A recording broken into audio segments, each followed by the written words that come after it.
mu kwezi kw'ikumi umwaka w'2023 district ya Kabarore ikatunga abana rishanju babiri babebe inenda kandi tikabaho umbezi mukaga gonka gurigira hari mukuru w'entebe ya katanu aba district age kandi umuringo nugwo gumwe uri mukuru w'Ekigombe ikirigita abakuru ba government zebyanga ita Uganda Local Government Association yashoborera ngo muhendo gw'eminyeto okutira munonga mu district ya Kabarore abarukushangwa beinenda nduguma nugweyonzera bwashesha bwira Rwabuhinga yashoborera ngo kirukutira yo kweraritsiriza ndokugira ngo abazeire beine no muze gube imikize ogwo kuhinjira abana babo bari mu mabara ubu barukubahanisa n'amacupa gamarwa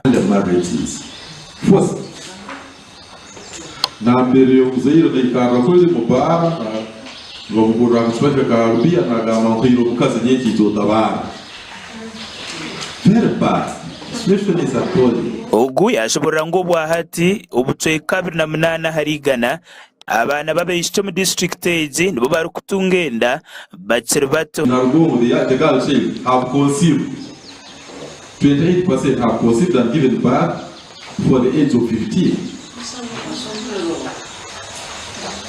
Kagenda iwabo ya Tabora nyowe wenyine mu kitabu cya Midway. So rusagereke nasanga basic imyaka yo kumenyesa twagaka kuzaroma. To me, the question of the schools is not an issue.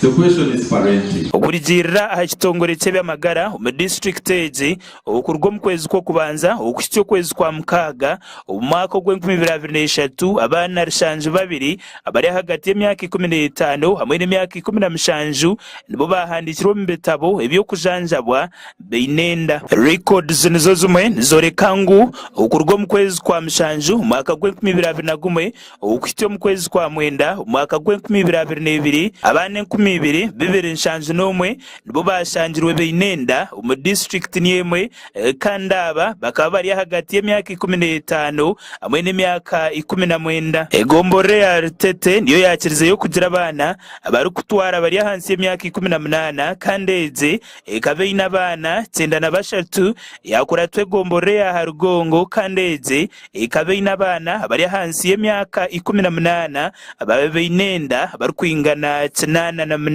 ibyo bikiri aho Rwabuhinga nagira ngo abayishaba bamwe tubarukoma hakutwara konka abandi batunga nakakoko ka sirimu ekirukweraritsiriza munonga. We don't know how many of those came back without contracting HIV/AIDS.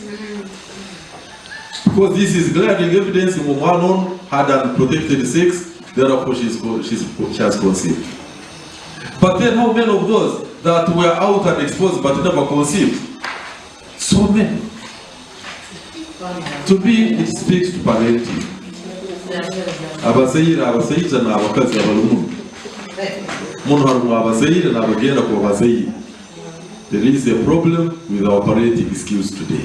Urukungano rwabagendereye kutaho buriyo ukurebeka ukuba kubasa kugonjora bimahabizubu ibyagambirwa abaturage oborikiko rukwebembera district rubandira barabamo oborukutunga bitekateko by'abantu anshonga zitari zimwe na zimwe. To me it is more parenting.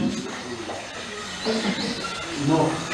Parenting. Are we in charge? Are we in charge of our families? In the local governments, some leaders don't understand their mandate to dissociate them with other people's mandate and goals. So find other people entering others' mandate. Bakuraga gasha kwa Justin Nyakaisiki wa Sky TV agenshonga muri Kabarore.